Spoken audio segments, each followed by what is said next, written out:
Okay. Are we back? Were we ever gone? That's the question. Were we ever here? Miss us?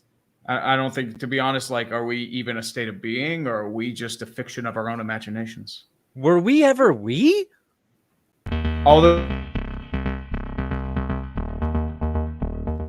Sorry, Tree, I cut you off. All this and more on the Twilight Zone. What just...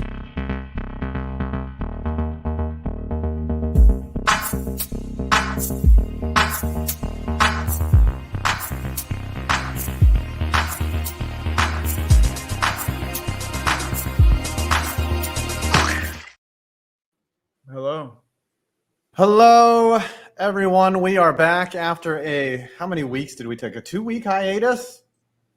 Oh my gosh. After like a month hiatus or something like that. Yeah. Those weeks hiatus. Brandon is praying to the football gods that the Denver Broncos receivers stay healthy. It's exactly what I was doing. Sure. I'm reading your mind. Brandon, I have a quick question. Are you willing to give your hamstring to Jerry Jeudy if he stays healthy this year? Yes. Remember last year when you were like, he's going to get traded. We're going to get some stuff. I was like, let's trade him. Yep.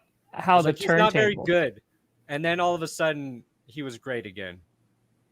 I know nothing. He's making the Broncos great again. So we have an episode here. Above me is Urinating Tree, a legacy of failure. Over here is this guy, Brandon. What have you been up to? What have you been doing? I don't care what Tree's been doing. I care what you've been doing. Of course you don't care what I've been doing. I actually can't swear. You lost some weight, buddy. You're looking good. I don't know. Look at that guy. He's been stepping on that scale. What I really have is it's like a little balloon, and it's slowly deflating over time, Congratulations, buddy. You look great. No, it's deflating. I'm just deflating it naturally, There's a hole somewhere. I just got to patch it up. It's all. Oh, look at that butt shot there from Brandon. Thank you. Appreciate that. And then to round out the crew, we have Tom Grossi. How have you been? You look a little tan. Have you gone somewhere? Were you anywhere recently? Yeah, went to sunny Green Bay, Wisconsin, and got a tan. Hey, Green Bay can get pretty warm around that time. I think it's called a burn, guys. Yeah, that's your skin tone is definitely the definition of a Green Bay tan right now. Yeah, no, it 1,000,000% is. Yeah, no, I go outside and I'll go for a walk with the dogs, and by the time I get back, I'm like, oh, I got some color, and then that's not my friend. I forgot to close my blinds. I got burnt sleeping late this morning. That's accurate, yeah. All right, we have an episode here. Obviously, the title of our show is Trey Lance getting dropped. Why are you guys eating your microphones? Why not? All the cool people are doing it. Yeah, everyone's doing it. Let him eat the microphone. Maybe he's on a diet. Maybe he needs his macros. This is probably good protein. Fuck it. Let's eat some mics. Oh, we can cuss. That's right. Scooter, the fifth member of the crew, is out today. I can't wait for that to be a gift, Perna. Did Scooter put in his PTO request? Did one of y'all approve I approved it through HR. Honestly, let's appreciate this. Let's appreciate this for a moment. We are not going to hear anything about overrating the Dallas Cowboys this week. It is the greatest blessing of our time. Actually, guys, I'm kind of high on the Cowboys. Damn it. The Oklahoma State Cowboys. Deuce NFC East is going to be very good. So Trey Lance is now third on the depth chart, behind Brock Purdy, who is starting. Brock Purdy was the last guy picked in the class. And then he's behind Sam Darnold, who was a former first-round pick. Trey Lance is a former number 3 overall pick. And in his career, he's played in 2 years, he's played 8 total games, 4 total starts. He has a career passing percentage of 54.9, which is pedestrian, to say the least. 5 total TDs, 3 INTs. Tom, I think you have some thoughts. And here's the thing. I hope Trey Lance does well as long as he doesn't go to the Vikings. I really do. I hope that he gets an opportunity to go and play and be good, at least get a legitimate shot of being a great quarterback, right? Even Brett Coleman, I know it was a joke, but Trey Lance is going to be sent to the Andy Reid school of QBs who throw good that. I would love that, just to go sit and then just get shipped somewhere. But I've talked to Perna about this. The San Francisco 49ers, and maybe it's all because of jealousy and bitterness, which I am not ruling out, but they have gotten a pass from the national media for years and years. The Green Bay Packers, Jordan Love throws an interception. Oh my God, how dare the Green Bay Packers? It's the worst thing in the history of the world. You traded 3 first-round picks to go up and get him. You draft him, and now he's QB3. You haven't won a Super Bowl in God knows how long. You choke in the playoffs just as bad as we do. So I'm sorry. It's time, 49ers. The reckoning is here. It's finally here. And I hope Nick Bosa gets traded. I mean, they packaged Trey Lance with Nick Bosa. That's fine. Oh, man. God, for the Vikings. But like seriously, though, they get such a pass, and they better thank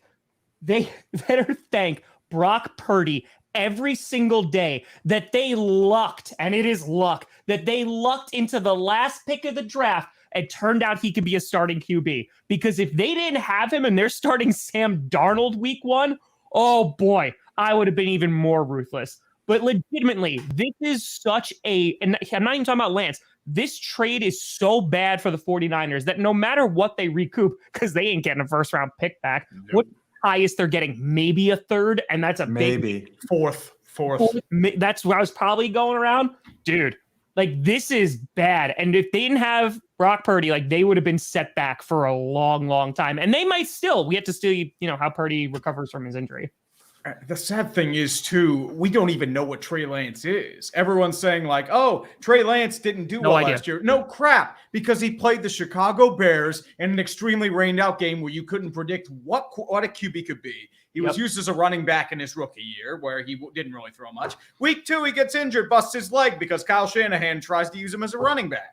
So we don't know what he is. He was supposed to be a very raw project with high upside. This was supposed to be the kind of guy that Kyle Shanahan would develop as a QB whisperer. I'm going to be quite honest. Kyle Shanahan's looking mighty overrated right now. And John Lynch, I mean, if this goes back, this is the kind of stuff that gets people fired. Because you traded 3 first-round picks. This is supposed to be the future of your franchise. You threw 3rd overall. And what has really have the Niners done? Like Kyle Shanahan proved, he never learned anything from 28-3 in the Super Bowl. He fell apart a couple times. And we don't even know if Brock Purdy's going to be good. He's came off a minor surgery with the UCL. That might get banged up again. Guess what? You're starting Sam Darnold.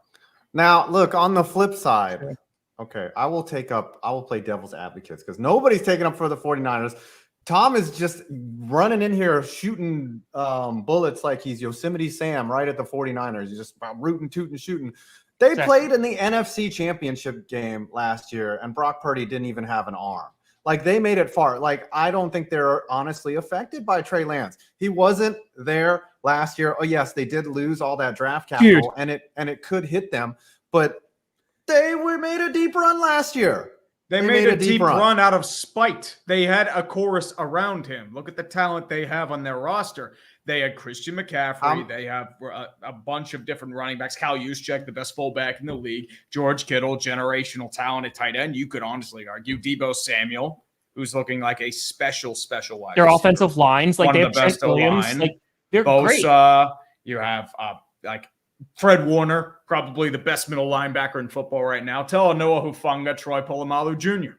Yep. So, I mean, obviously, I guess you could say sort of tangentially that maybe that trade cost them a Super Bowl if they had those picks. My point is that, okay, let's just fast forward a tiny bit, right? So how open would you say the 49ers window actually is? Now, granted, they're in a terrible conference because the NFC is poo-poo caca right now. On top of that, their only real competition within the division is probably going to be the Seahawks, maybe the Rams if Stafford is healthy, and that's a big if.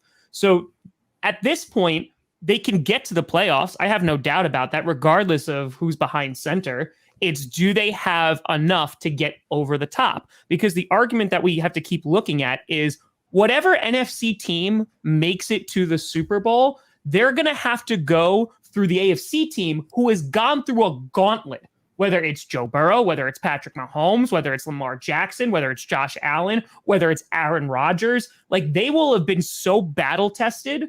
Can you beat a Patrick Mahomes in the Super Bowl with a Brock Purdy? Yes.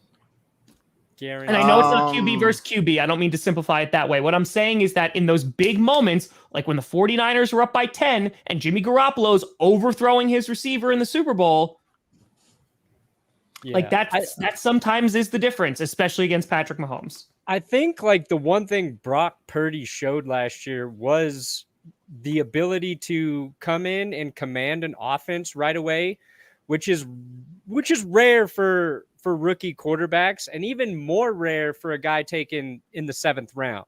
I think he has poise. So I think in terms of a guy coming in and being able to be clutch, Purdy has that. I would trust Brock Purdy over Jimmy Garoppolo in a Super Bowl just based off the small sample size of what we've seen with Brock Purdy. And I think like if Brock Purdy is good, and yeah, the elbow injury, obviously a little bit of a concern, but I watched him in one series against the Broncos last week in the preseason. I'm like, this he's fucking ready to go. Like, it's just a few plays. It wasn't like he did anything crazy, but I'm like, he's going to be fine. If he's good, if he's their quarterback for the next 10 years, the gaffe with Trey Lance is completely irrelevant. And if they get anything back for him, then they're actually almost in a net positive there. That's all I was going to say. Yeah, the one thing is if you watch Purdy play, like he has a quick release. He has poise. Like if you look at the film, he does things that Trey Lance simply can't do. He does things that Sam Darnold simply can't do. And again, for being a 7th round pick, last guy picked, like he's a solid quarterback. There's a reason why he's number 1, QB1 on the depth chart. It's not an accident. I think he's the best fit for the system. I think that's why with Purdy too. Well, I mean, to talk about like Pern, if you're saying it's a net positive, like that also is a thing. Like the amount of impact players who came in and like immediately made a difference, like that's enormous. And they could have just sat there. They could have had 1st round picks these past few drafts and they're done. You know, and that could have potentially gotten them over. Like they made a move to go and get Trey Lance, and it blew up in their face, and they lucked into Brock Purdy. I mean, in the 7th rounder, you're not gonna be like, oh man, we did all this scouting on these guys. It's like, yeah, we did a little bit. Like, sure, like let's bring these guys in, and hopefully, if one of them makes the roster, you're like, we did it. You know, we did okay. So, I mean, again, I think it's kind of we're letting them off the hook a little bit, and by we, I mean just like I think they get a pass a lot. And I know that they're competitive and their story was really good last year. They had injuries all about and they couldn't keep a quarterback standing. And they made it to the NFC Championship game, and the way that ended felt very, very flat. Yeah, they got their asses kicked. But also Purdy had no arm. Pass, right? Yeah. Like I agree with everything you said, but also they still got to the championship game with that guy that they took there, which is impressive. But like you can't take away from the fact that they missed on Trey Lance, and they gave up a lot to go there for a guy who played very little in college. That's the weird thing. Yeah, correct. It's like that stat about Trey Lance, his total snaps, like from high school to a pro, is like what Geno Smith threw last season. Less than 300. So like that's a lot to give up for, and it was a weird year too, right? It was the COVID year. He came out after like the draft, so there wasn't like football really happening at the college level. And usually, like if you're a team in need of a quarterback, I don't mind swinging for the fences and missing. It's just, it's odd. It's the 49ers who seem to do everything so well, taking a big risk on a guy that just not a lot of sample size there. It's ironic if you think about it, because they were actually the benefactors of an extremely desperate reach up as well. Mitch Trubisky.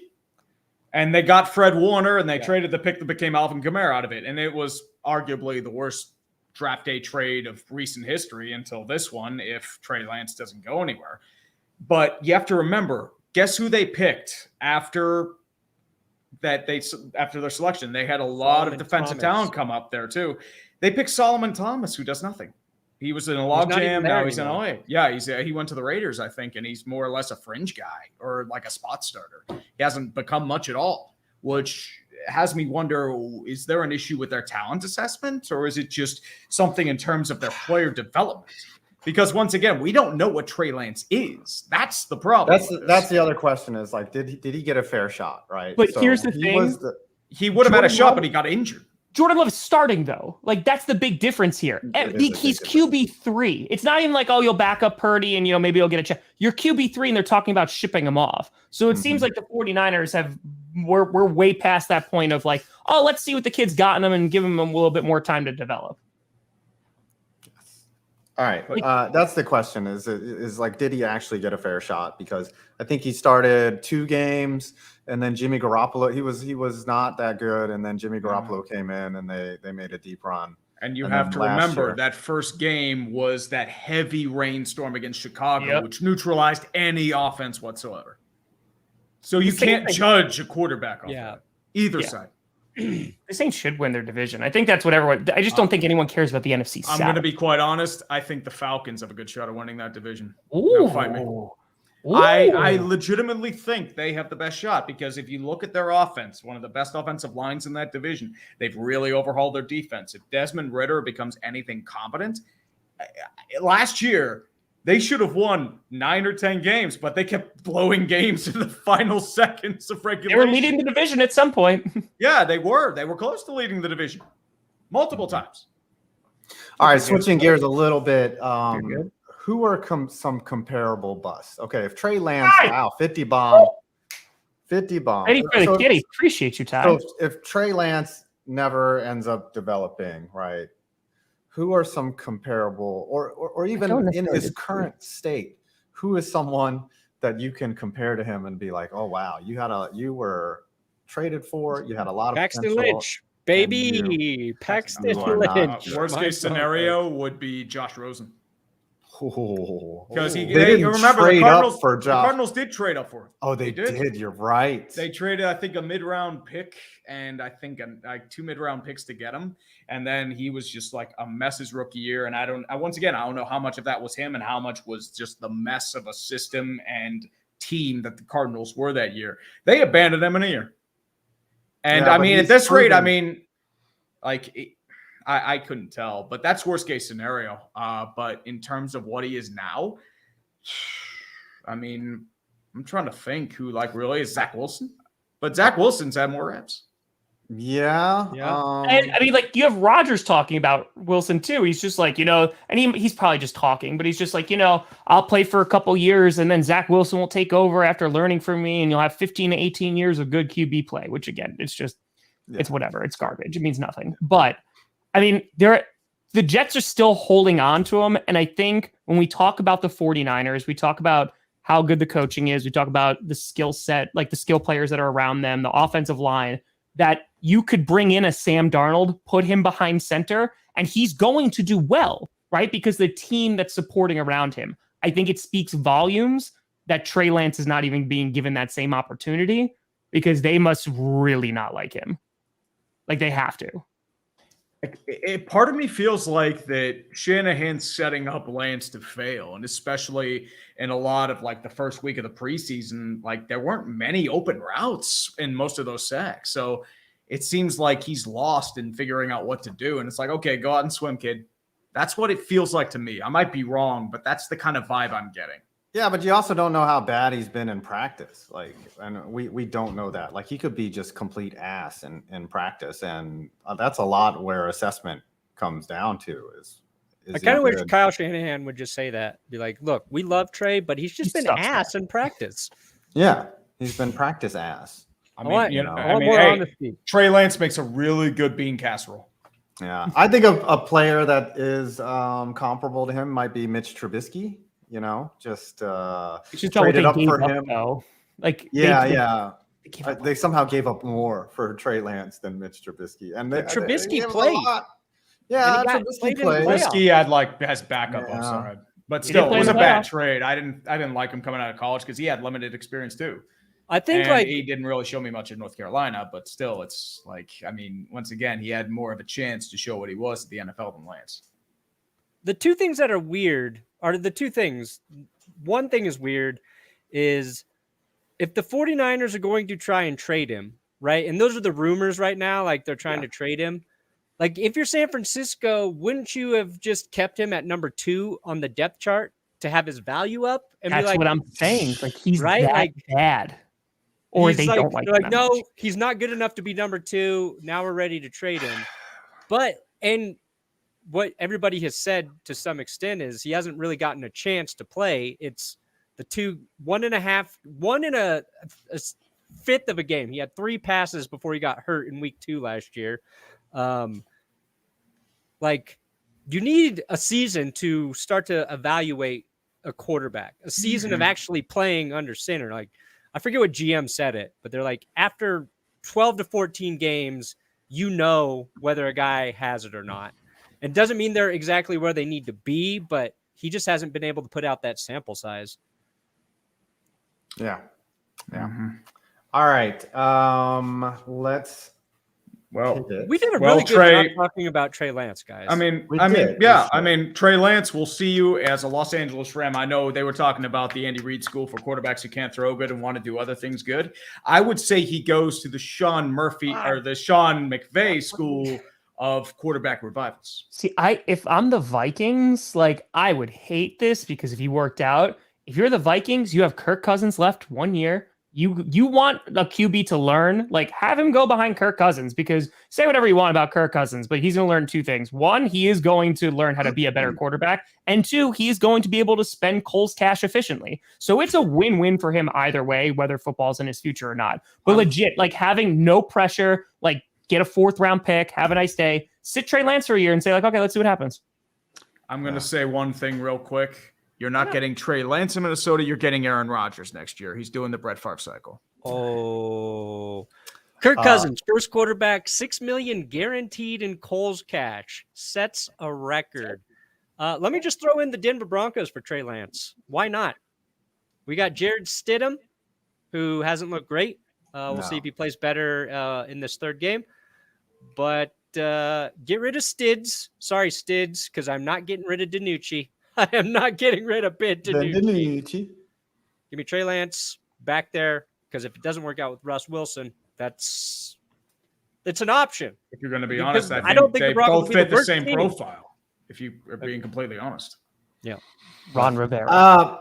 So to pivot, let's talk about Trey Lance's teammate, Joey Bosa. Or was it Nick Bosa? Which Bosa? Nick Bosa. Sorry. Joey plays in LA. These big nose Republican defenders. Where have you been, Chris? Yeah. We'll talk. Right. Mm-hmm. Oh, yes. How is this going to affect? Are they going to get it done? Let's talk about notable holdouts. We got Josh Jacobs.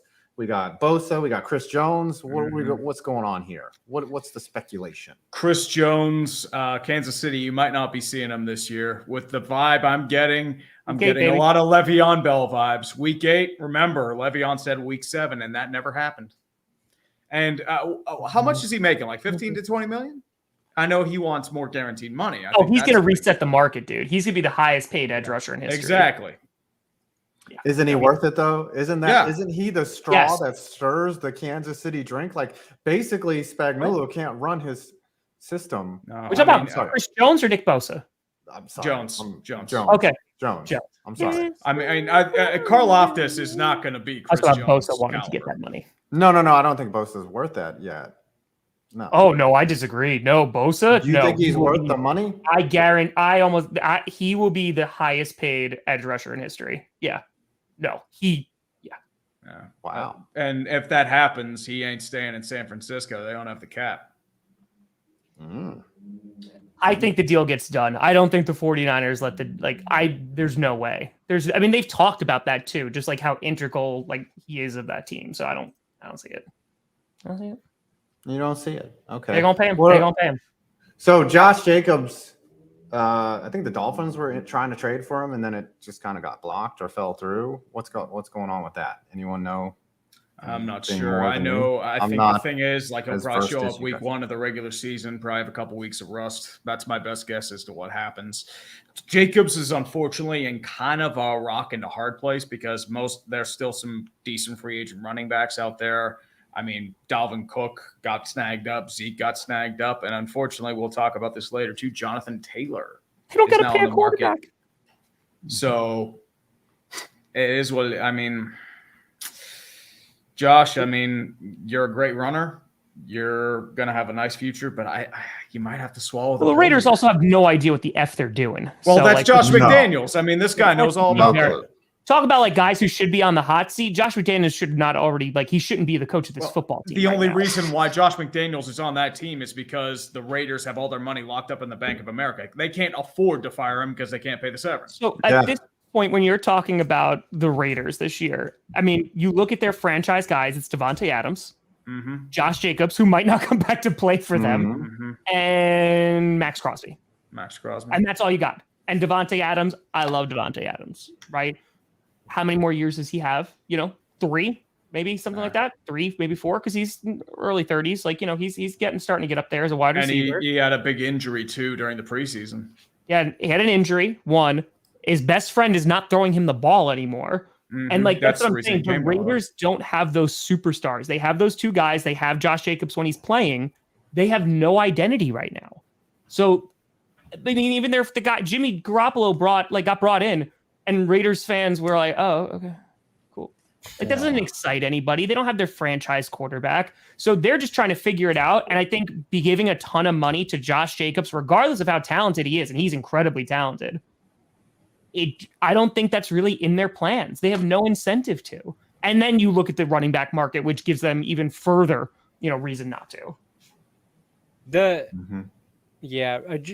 Devontae Adams, I think his production goes down just because, like, when Jimmy G's throwing you the ball, it's hard to catch it when you're thinking about the fact that you might be attracted to your quarterback. So that's one thing Devontae is going to have to get over.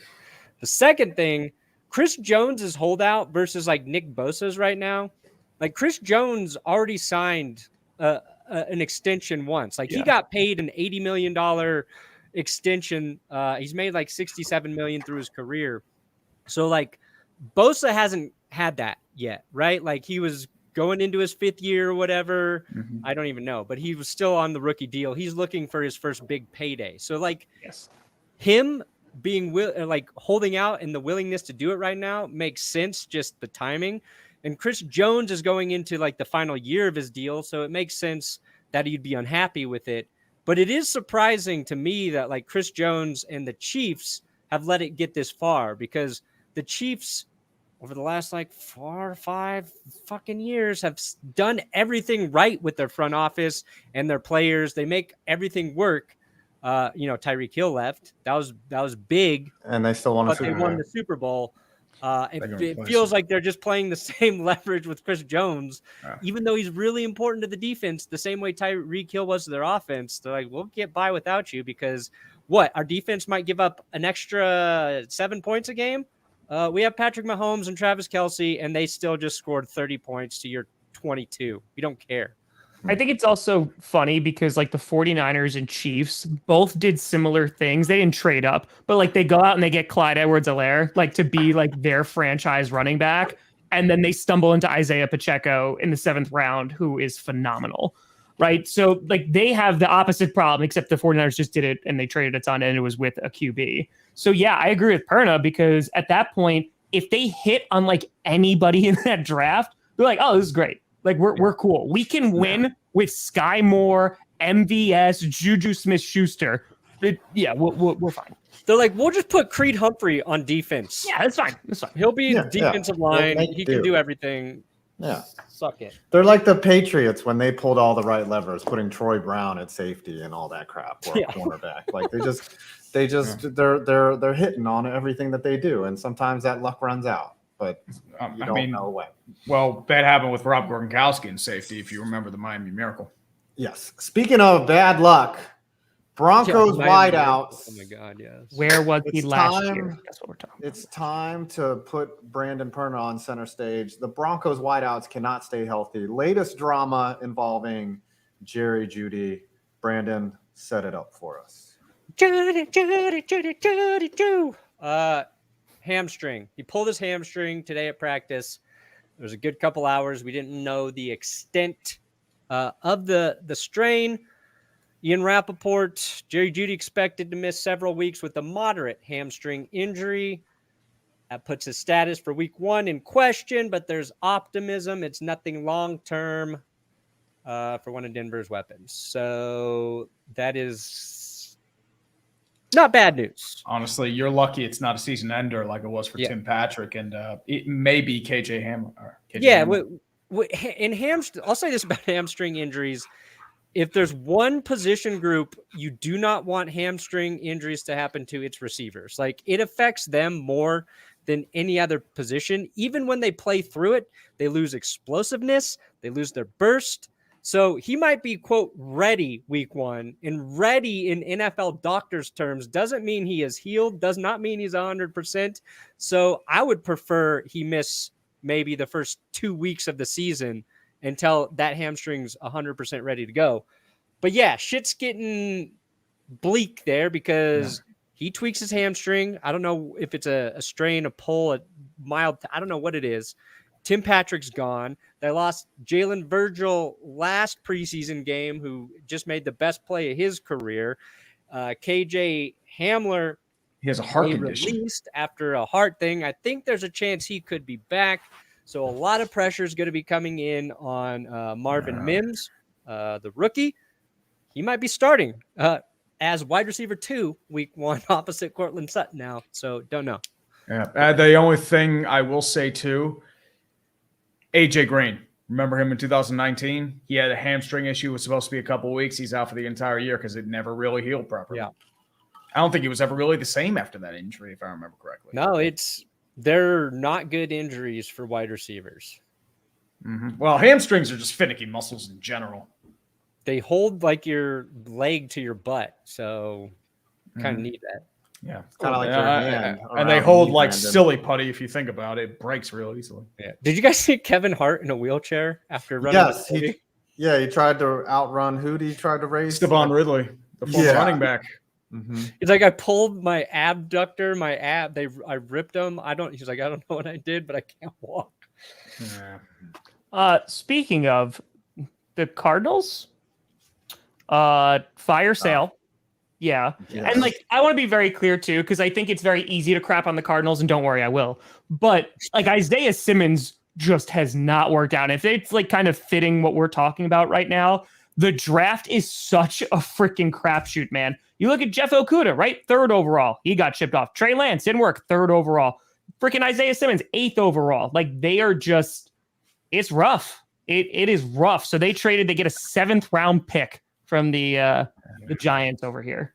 Whoa. Yes. All right. I will play this. This is from draft night, I believe, 2019? 2020. 2020. The cursed class. Yes. This is me making an ass of myself during the draft here. Can't hear. Quiet. Oh.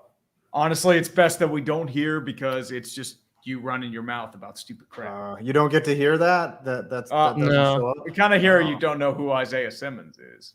You kind of hear it, but not really. Oh, sorry. Well, I guess that doesn't work.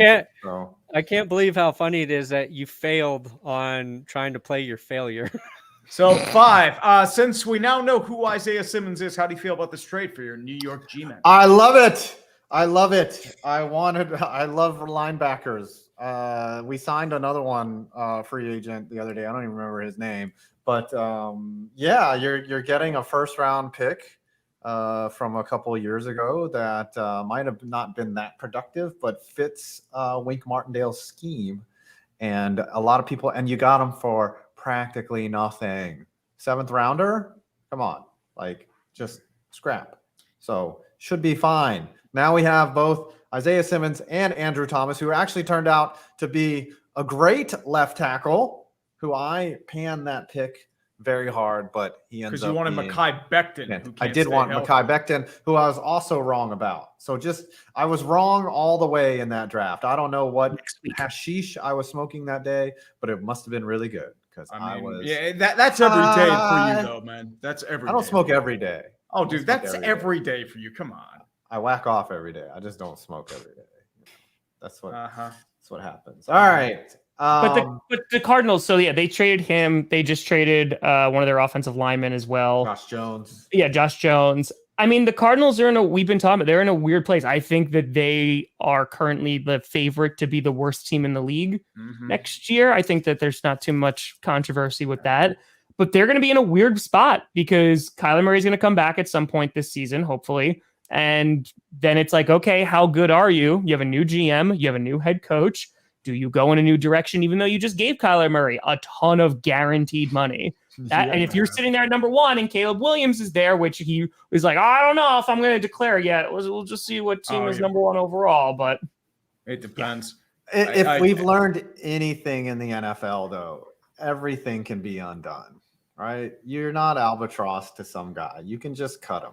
You can just eat it and suck and amass draft picks. It's what they're doing. They have so many draft picks. They have like 8 or 9 already for next year or something. Like they have Texans first too. Right. And then they go out and have a 2-win season. And then they're going to be picking right at the top of the draft too. Like I think they are in full tank commander mode. They are just ready. They are cleaning the pieces. Cleaning the pieces from the awful Cliff Kingsbury and Kyle Rain, which we all knew was going to be terrible. Let's be completely honest with ourselves. Who do you think is the only people that didn't know that was going to be terrible was the Bidwells. Like that was it. I think Isaiah Simmons has like a really good chance to resurrect his chances of like sustaining a career in the NFL. He played 2 seasons with my current defensive coordinator, Vance Joseph. And they drafted him. He was like this hybrid player, right? Like, yes, they didn't know if he was going to play safety or linebacker because he's like 6'2", super athletic. Yep. Like a little big for a safety, a little small for like a linebacker in terms of, I don't know, being stout. But his first season, they used him primarily as the weak side linebacker. Yes. Second season, he was primarily in the safety position with a lot of snaps as like your slot corner. So I feel like they just haven't figured out what he does well. And Arizona didn't do anything well last year. So if he goes to a place where they stay true to what his skill set is, and I don't even know what that is at the NFL level because we just haven't seen it. Like he's like one of those players, like this is a trade now. We're talking about it because of where he was drafted, but it's kind of small, but he might be a really good player. I tell you, if he's coming to the Giants, they're going to expect him to blitz. Okay, like because they blitz with a lot of man coverage behind it. So for him to play safety or some type of zone, or if he thinks he's going to be a robber or something like that, no, that's not happening. He is going to be expected to fire. Got another Cardinals trade. Oh, Browns are sending Josh Dobbs and a 2024 7th round pick to the Cardinals for a 5th round pick. So Dorian Thompson-Robinson is the backup in Cleveland. Interesting. So wasn't Josh Dobbs named the backup today? And then they just yesterday, yes. Kellen Mond got waived. Yep. Wow. What does Cleveland do? I guess that's a question that we ask all the time. If DTR winds up being the starting quarterback by the end of the year, it would be fantastic. Oh, dude. If he becomes the star and Deshaun Watson stuck with him, I will laugh. And they have to pay him like $64 million with buyout proof. Yep. If DTR starts a game, I might cover my entire body in mayonnaise and do the show like that. Why? So Will Levis can try and eat you? Yes. Honestly, he signed a lifetime contract with Hellman. Yep. You know who we need to see this year? The week 1 super stud of the preseason, Malik Cunningham. Let's go. There it is. Okay. There it is. Yeah. Oh, I want to play this one. Oh, damn. I didn't. Actually, I have to download this. You guys find something to talk about while I download this. Because this was wild. I was expecting to be able to play it, but if we're speaking about calamities, let's talk about a little situation in Indianapolis. Jonathan Taylor demanding a trade. Jim Irsay's pretty much run himself into a corner again. He's now looking for deals. And there are a couple rumors going around. Philadelphia's hot on them. Miami's interested. A few other teams could use a running back. Say maybe the Raiders decide to go and trade for Jonathan Taylor to give like a big fat middle finger to our friend Josh Jacobs. Maybe a Jacobs for Taylor trade. could be in the works. But I know that the situation's getting ugly, and apparently he has till Tuesday to find a trade. So my question is, Brandon, let's start with you. Do you think Jonathan Taylor's going to get traded? And what do you think the return's going to be? Because Indianapolis apparently wants a first or close to a first. Yeah. I think he will get traded because I think there's like real interest there. I don't think they're going to get a first. Nope. What I'm hoping for is what you just said. Jacobs, Taylor's trade, and they both still hold out. Like it's the funniest exact same situation. Ever. Yes. Dude, that'd be fantastic. Oh my God. The internet would break. Oh, dude. Tom, do you agree? Do you think Taylor's going to get traded? Here's the problem. One, he only has until Tuesday, and I know like a couple teams have said like they're interested, but the Colts are like, we don't like the value, because the Colts are trying to have their cake and eat it too. They're like, we don't value running backs, but we're not giving this guy up for anything less than X, right? So at the end of the day, I don't think Jonathan Taylor wants to play for the Colts anymore. I think that relationship is kind of ruined just from the stuff that I've looked into. Yes. That's just my read on it. But I mean, Tuesday is a pretty short deadline. They have to finalize 53-man rosters. I get it. But yeah, I don't know. Maybe it just comes down to, hey, there's a team willing to like give a second rounder to us, and we'll just take that because we're not going to get anything for them. But they have no leverage at this point. They've destroyed the relationship. It's weird. I mean, Jim Irsay has pretty much like proven himself to be a clown again, because like if he kept his mouth shut, Jonathan Taylor would be in camp line. Because what happened on that bus? Because they had a private meeting, and after that, Taylor just got so pissed off that he said, "Screw it, I ain't being here." And now they're talking about playing on the non-football injury list. Yeah. And, stripping him of his salary, which, I mean, if you want a good way to screw over a player, Redskins know all about that with Trent Williams. Yeah. That's all I'm going to say. The old commissioner exempt. Quick question. I think he gets traded, but for a very low value, like third or fifth or something like that. I think the Colts don't have any leverage here. They don't have first-round leverage with Jonathan Taylor. You have a player that doesn't want to play for you. That's already pissed off. Like he wants to go. So I think if he does get traded, which I think he does get traded, it's for a low value fifth. Where does he go? Like, I think everyone just talks about that. Anytime there's a running back that's slightly available, they're like, Miami. Going to Miami right now. Dolphin. You're a Dolphin. This would be a big move for them. Mike McDaniel would actually have to run the ball, though. Like, because they have, like, two competent running backs in Raheem Mostert and Jeff Wilson. Like, they're not bad. They got some speed. Are you going to then say, all right, we're going to go get this guy for 1 year because you have to give him a new contract, right? I would assume that's going to be part of the agreement. It has to be an extension. Like, it's going to be a signing trade. So I know, as I said, Philadelphia is the one team I'm hearing about rumors looking into the deal. And just watch, they'll probably trade him for Kenneth Gainwell and a fourth. Just watch it be something like that. Yeah, the Eagles doesn't make that. It would have to be like Penny or Swift that they're moving again. Like those are three.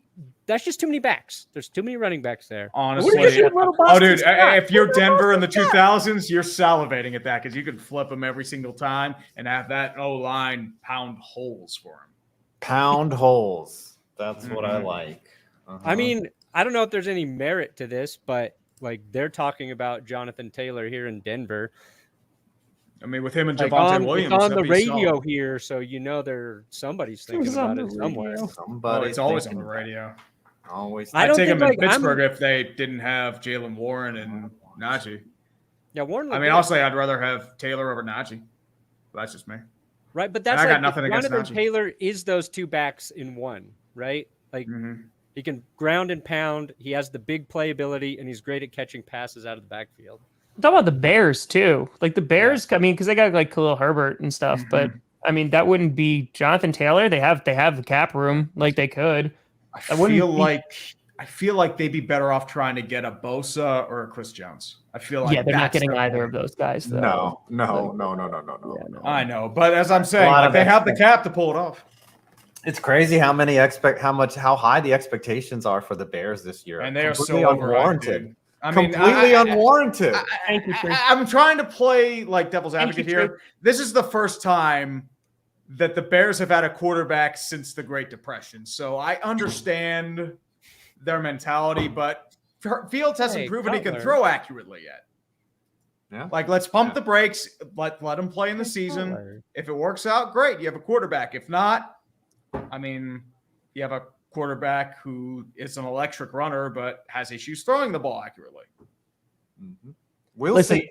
I think that Justin Fields will do better this season because, like, DJ Moore, I love DJ Moore. I think he's a phenomenal wide receiver. Excellent. I think, they learned their lesson of like, okay, like this is how you actually scheme for Justin Fields and like let him be mobile and let him do things. I think they'll be better. I just don't think like they're going to be a playoff team because I think they have too many holes in the defense now.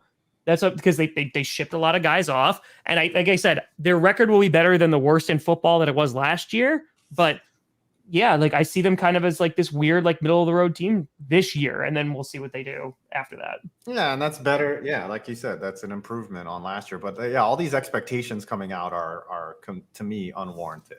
All right, wrapping up the show. There's EA. The Aberica says 6 to 7 wins. Aberica.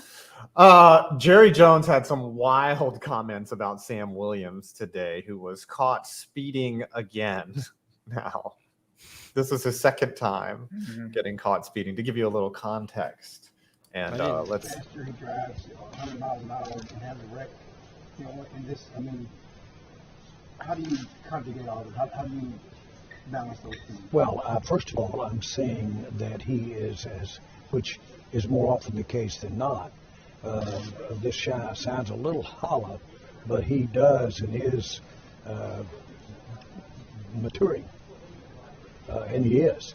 What was he going, 66? Was he going 66 miles an hour? Last year? No, this year. So he's 34 miles an hour less than this year than he was last year. 98, 66, so that's improvement.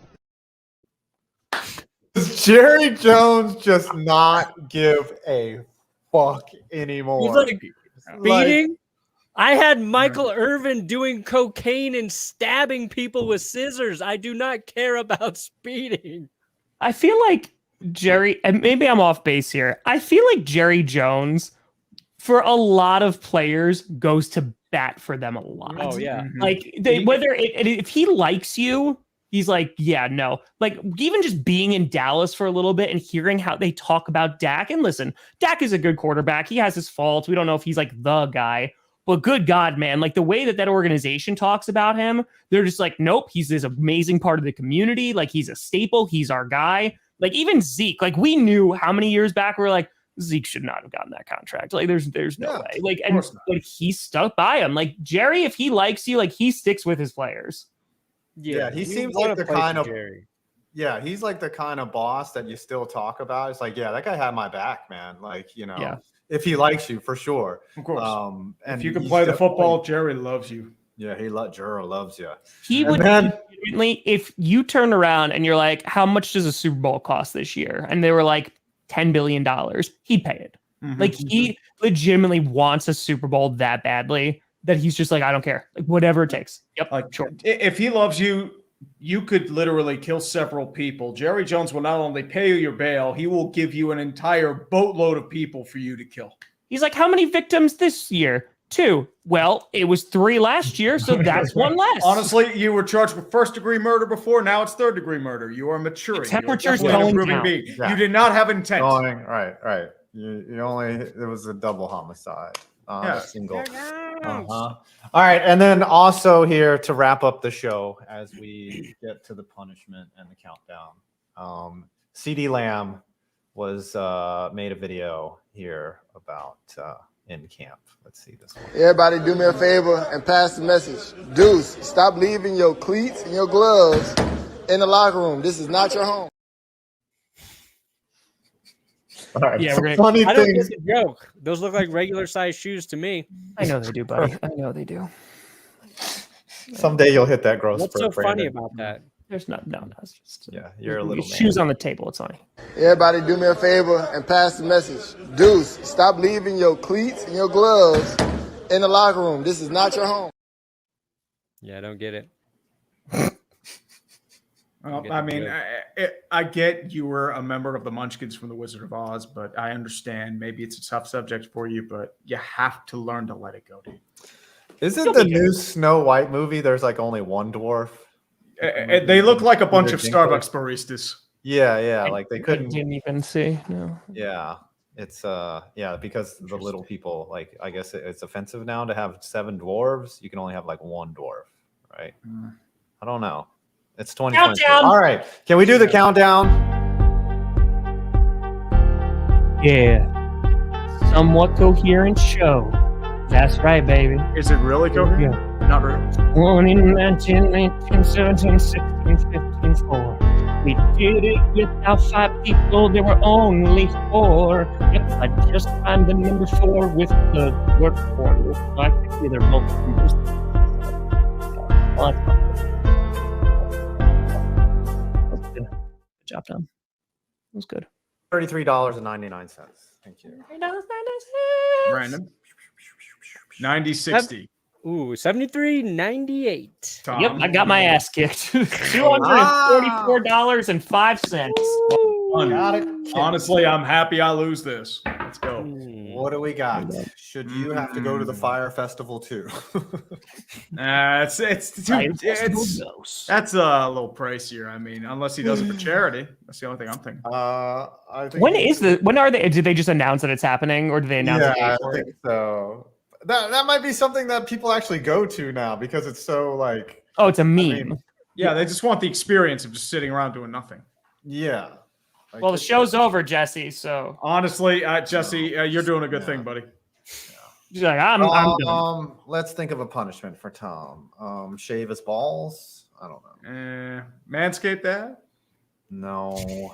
Tom has to do my next 30 Manscaped ads. He just does less work for Perna. I like that. Okay. 200 some odd dollars. Let's see. Oh, you got to buy that autographed Matt LaFleur, Aaron Rodgers jersey from the ESPN guy. What? Oh my god! What, bro? He wouldn't even pick up he wouldn't even answer a DM. That was so cringy. It was so cringy. Do the Jets and Packers play this season? No. Actually, this isn't a bad one. Mayo coffee. I can't have either. I don't drink coffee, and I can't have mayo. That's right. I can't have dairy, or that would kill you. That would be. Well, no, the mayo one. Mayo's just egg, but I don't eat it because the whole grass people thing. So yeah, I didn't know mayo was egg. I thought it was something else. No, I thought it was just oil of some kind. Okay. We gotta think of something. Come on, guys. Their donations came to you. And now we punished Tom so many times. I don't even know how. I think he should have to slather mayo on his body, just rub it all on his chest, and just grease himself. Didn't you just say you were going to do that? What's with you and mayo today? Just on mayo? No, I think you saw the Will Levis announcement, and you're just like, it should have been me, damn it! I just want to be covered in mayo. I don't know. That's the life I want to live. That's it. I don't know. A lot of creativity. Guys, think of something. Yeah. That's the. I mean, everything just like goes crazy.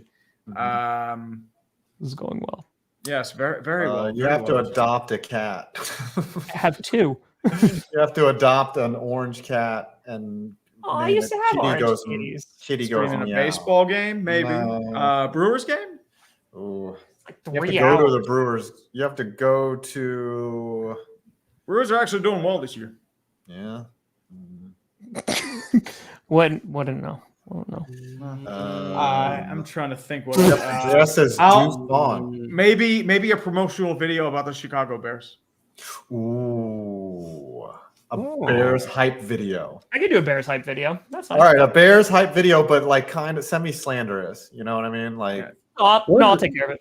Okay, what was the Bears rap from the 80s? Super Bowl Shuffle. Yeah, something with the Super Bowl Shuffle-y. I got it. I'll make the greatest hype video. Okay, the greatest Bears hype video. But it will also be very satirical. Okay. And do the entire show dressed as a Jigglypuff. I could do Jigglypuff's voice too. Oh yeah. Is that a pokey guy? Yes. It is a poke. Oh my god, it would make Perna insane. No. That sounds more like a GPS punishment. We don't do punishments on that show. We just roll off the rails. Okay. I mean, isn't that this show though? Chicago Bears hype video. All right. Easy. Can we end this show? I don't know what we do. Hey. All right. Oh, bye. Bye. Peace. I'm Tom.